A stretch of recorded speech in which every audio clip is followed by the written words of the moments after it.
नहीं है, सिर्फ और सिर्फ वोट को इज्जत दो के नारे की वजह से यहाँ पे हो रहा है।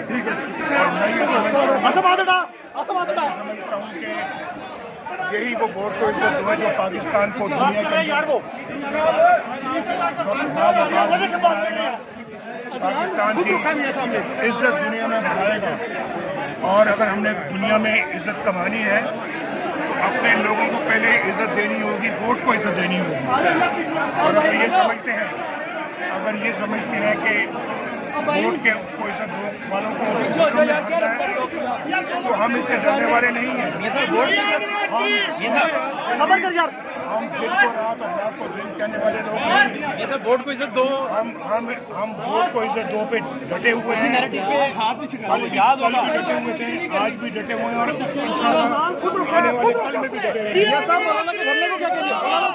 मैं चाहता हूँ मौलाना साहब का धरना चुप करो ना, सुनने दो।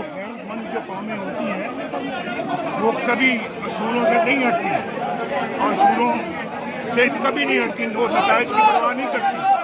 और मैं आज भी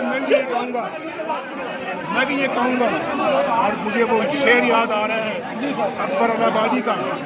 अकबर ने सुना है सीना जिल्लत से हो तो मरना अच्छा। हम इस पे नामजद और रहेंगे इंशाल्लाह। अल्लाह के फजल और करम से हमारा सर कोई झुका नहीं सकता।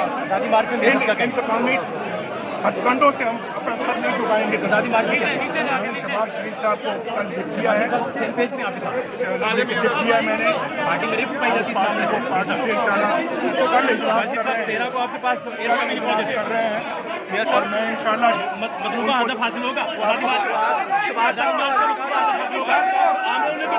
शहबाज साहब को हदायत भेजी कोई? शहबाज साहब को हदायत भेजी आपने?